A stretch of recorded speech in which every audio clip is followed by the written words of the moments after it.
The wind that howls through the high passes of the Hindu Kush carries with it a memory of iron blood and the shattering of a myth. In the history of warfare, there are moments when the unstoppable force meets an immovable object, but there are far fewer moments when the unstoppable force is simply broken, dismantled, and sent fleeing into the dust. For the people of the 13th century, the Mongol Empire was not merely an army, it was a force of nature, a scourge sent from the heavens, a tide that could not be turned. They had swept across the steppes, toppled ancient dynasties in China, and obliterated the great cities of Central Asia. The world trembled at the very sound of their hoofbeats.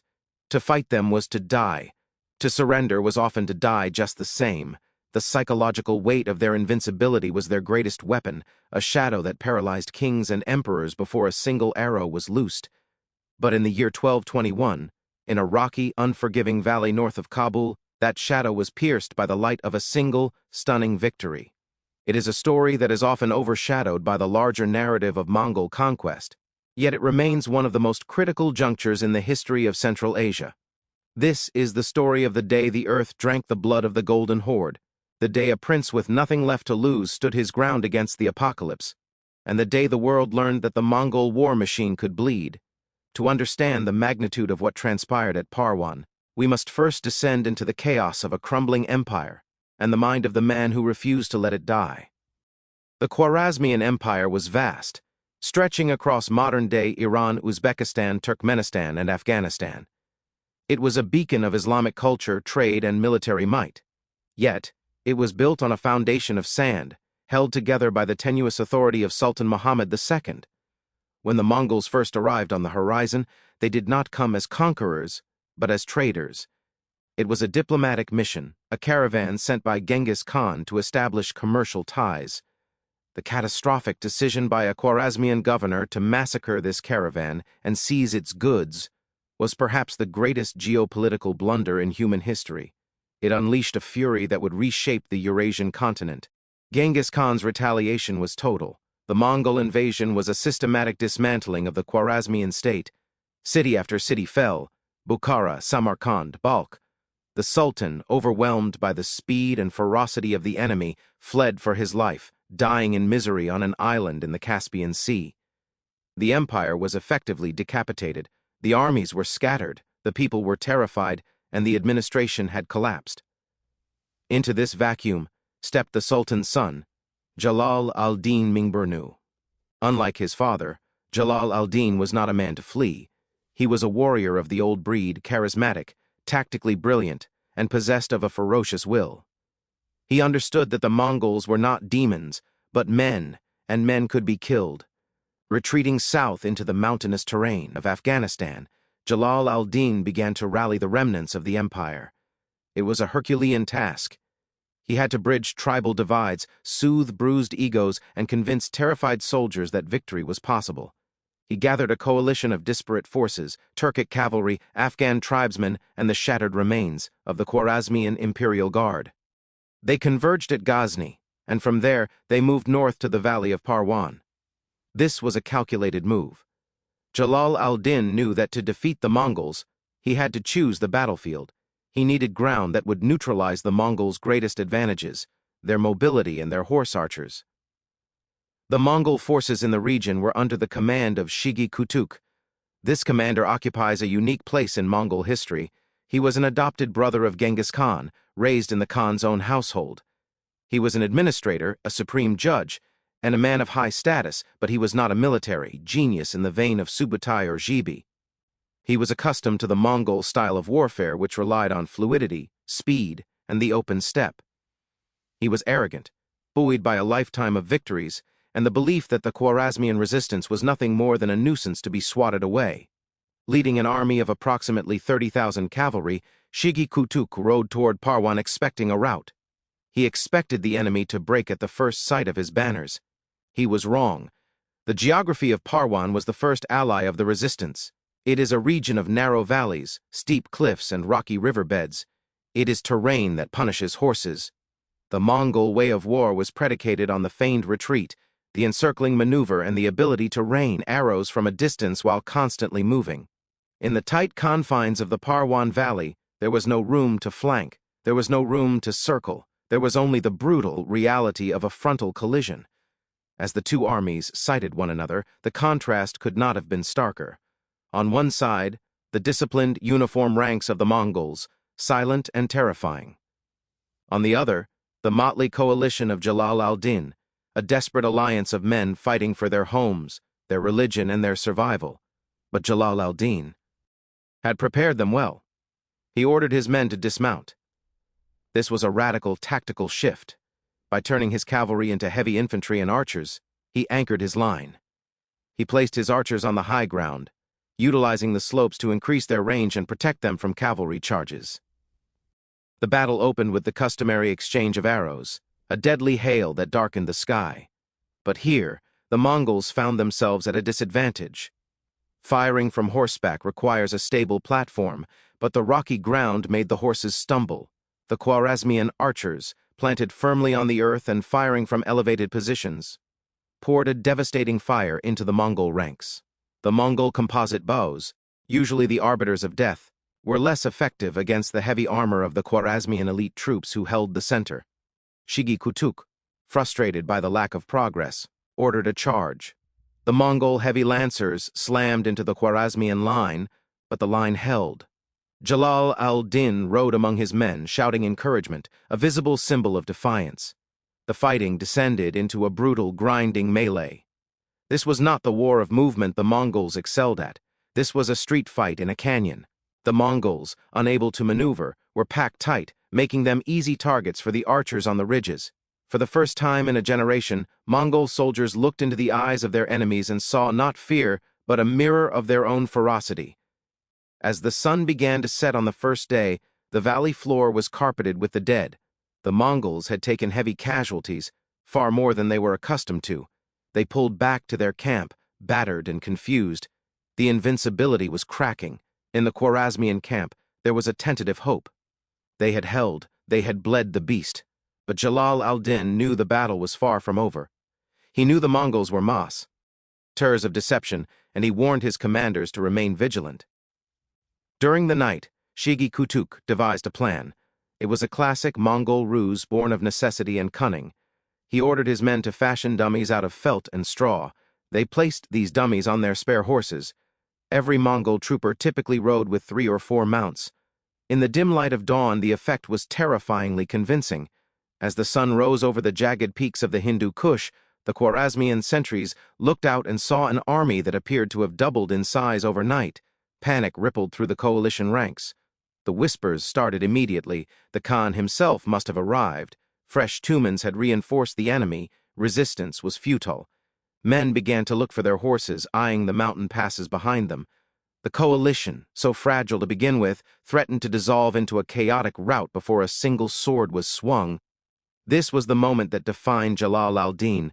Seeing the fear spreading like a contagion, he galloped to the front of his lines. He tore off his helmet, letting his face be seen by all. He spoke not of victory, but of duty. He pointed out the stillness of the reinforcements, the unnatural way they sat in the saddles. He rallied his commanders, imposing his will upon them, forcing them to stand fast. He realized the trick, or perhaps he simply refused to believe in the hopelessness of the situation. He ordered an immediate attack. It was a gamble of the highest order. If he was wrong, he was sending his men into a meat grinder. But he was not wrong. The Khwarezmian army surged forward, not waiting to be attacked, but taking the initiative. They realized quickly that the silent rows of horsemen were nothing but straw and cloth. The relief turned into rage. The fear that had gripped them moments before transformed into a berserker fury. The second day of fighting was even more vicious than the first. The Mongols, exhausted and demoralized by the failure of their psychological warfare, found themselves on the defensive. The terrain continued to be their enemy. Shigi Kutuk tried to organize a fighting retreat, but the narrow valley allowed Jalal al-Din to press the attack relentlessly. The Khwarezmian right wing, led by fierce Afghan Highlanders, smashed into the Mongol flank. The Mongol discipline, usually ironclad, began to fracture. For the Mongol soldier, retreat was a tactical maneuver, a way to lure an enemy out of position. But this was not a feigned retreat. This was a rout. The Khwarezmian cavalry, sensing blood, chased them down. The rocky ground that had hampered the Mongol advance now hindered their escape. Horses slipped and broke their legs. Riders were dragged down and butchered. The slaughter was immense. Tens of thousands of Mongol soldiers, the elite of the steppe, were cut down in the shadow of the mountains. Shigi Kutuk, humiliated and defeated, barely escaped with a fraction of his force. The silence that fell over the battlefield of Parwan was heavy with significance. The impossible had happened. The Mongols had been crushed. The news spread like wildfire across the region. In the cities that were still under siege, defenders cheered from the walls. In the provinces that had already surrendered, rebellions flared to life. The myth of Mongol invincibility, carefully cultivated through years of terror, had been shattered by a single battle in the Afghan highlands. It proved that the Mongols were flesh and blood, that they could be outfought, and killed. However, the story of Parwan is not a fairy tale. It is a tragedy, and the seeds of that tragedy were sown in the very moment of victory. As the dust settled, the coalition army turned its attention to the spoils of war.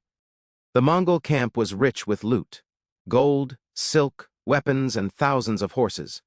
Among the spoils was a magnificent white Arabian horse, a prize fit for a king. A dispute arose over this horse between two of Jalal al-Din's most powerful commanders, a Turkic general and the leader of the Afghan tribes. What began as an argument over a beast of burden escalated into a blood feud. Insults were traded, swords were half drawn, and the fragile unity that Jalal al-Din had forged in the fires of war crumbled in the cool air of victory. The Afghan leader, feeling insulted and undervalued, gathered his men, who made up a significant portion of the army, and marched away into the mountains. Jalal al-Din pleaded with them. He rode after them, begging them to see reason. He reminded them that the war was not over, that the wounded beast would return with greater fury. But pride is a powerful poison. The coalition fractured. In the span of a single night, Jalal al-Din lost half his army not to the enemy, but to greed and ego. He was left with a victory that felt like a defeat, standing alone once again as the storm clouds gathered on the horizon. And the storm was coming. When Shigi Kutuku returned to Genghis Khan, ragged and shamed, the great Khan did not execute him. Instead, he took him to the site of the battle. He used the defeat as a teaching moment. He pointed out the terrain, the errors in judgment, the foolishness of fighting a mountain war with steppe tactics. Genghis Khan was not a man who repeated mistakes. He respected Jalal al-Din. He saw in the young prince a reflection of his own younger self, a man of grit and survival. But that respect did not mean mercy. It meant that Genghis Khan would now handle the matter personally. The Khan gathered his main host, a force far larger and more terrible than the one Shigi Kutuk had commanded. He moved with a speed that defied logic, crossing the mountains in pursuit of Jalal al-Din. The Khwarezmian prince, now bereft of his Afghan allies, could not stand and fight. He was forced to retreat, moving south toward the Indus River, hoping to cross into India and rebuild his forces. The chase that followed was legendary. The Mongols were relentless, driven by the fury of their leader. They caught up with Jalal al-Din on the banks of the Indus. The Battle of the Indus, which followed Parwan, was the final act of this dramatic arc. With the broad river at his back and the Mongol horde in front, Jalal al-Din fought like a demon. But he was outnumbered and outmaneuvered. His army was destroyed. In the final moments, realizing all was lost, Jalal al-Din did not surrender. He stripped off his armor, mounted a fresh horse, and spurred it toward the high bank of the river. With the Mongols watching in disbelief, he leaped. Horse and rider plunged 50 feet into the churning waters of the Indus. Genghis Khan, watching from the bank, forbade his archers to shoot. He watched as the prince surfaced, struggling against the current, making for the far shore. It is said that Genghis Khan turned to his sons and said, "Such a son must a father have." It was the ultimate tribute from the ultimate conqueror. Jalal al-Din had lost his empire, his army, and his allies, but he had kept his honor and won the respect of the devil himself. But we must return to Parwan, for that is where the pivot point of history lies. Why does this battle matter so deeply, 800 years later? It matters because it reveals the limits of military power when confronted with terrain and tactical ingenuity. It serves as a masterclass in how a smaller, well-led force can dismantle a superior enemy by negating their strengths. Jalal al-Din did not try to out-Mongol the Mongols. He forced them to fight a war they did not understand. Furthermore, Parwan stands as a stark warning about the fragility of alliances. The Khwarezmian coalition achieved the impossible, only to throw it away over petty grievances. It is a recurring theme in the history of the region, great potential squandered by internal division. If the coalition had held, if Jalal al-Din had retained his full strength, the history of the Mongol invasion of the Middle East might have been radically different. A united resistance in the Hindu Kush could have stalled the Mongol advance for years, perhaps decades. Instead, the victory at Parwan became a singular, brilliant flash of lightning before the long night set in. The battle also demystifies the Mongols. In the popular imagination, they are often viewed as a mindless horde, swarming over enemies through sheer weight of numbers. Parwan shows us the reality. They were a highly sophisticated military machine that relied on specific doctrines. When those doctrines were disrupted, when their command structure was challenged, they could panic and break just like any other army. Shigi Kutuk's failure was a failure of adaptation. He tried to impose his preferred reality onto the battlefield, rather than adapting to the reality that lay before him. The legacy of Parwan echoes through the centuries. It is remembered in the folklore of the region, a testament to the spirit of resistance. It is studied by military historians as a prime example of asymmetric warfare and the importance of terrain. But perhaps its most enduring lesson is one of human resilience. In the face of annihilation, facing an enemy that had erased entire civilizations, the defenders at Parwan stood firm. They proved that fear is a choice. As we look back on the events of 1221, we see the complexity of the human experience laid bare. We see heroism and hubris, genius and stupidity, loyalty and betrayal. We see the best and the very worst of what we are capable of. The dust has long since settled over the valley of Parwan. The bones of the 30,000 Mongols and the brave defenders have returned to the earth. The cries of the dying and the shouts of victory have faded into the wind. But the story remains. It is a reminder that history is not a straight line of inevitable conquests. It is a chaotic, turbulent river, shaped by the decisions of individuals, a decision to stand when others flee, a decision to dismount and fight on foot, a decision to quarrel over a horse when the world is burning. These are the hinges upon which the door of history swings. The Battle of Parwan was an anomaly in the era of the Golden Horde, a glitch in the matrix of Mongol dominance. But for those few days in the mountains, the world was different. The invincible were vanquished, the hopeless found hope, and a prince without a throne became a legend. It stands as a monument to the idea that no matter how dark the shadow, no matter how overwhelming the odds, the outcome is never written until the final blow is struck. It is a testament to the power of the human will to defy the inevitable, even if only for a moment, even if only to prove that it can be done.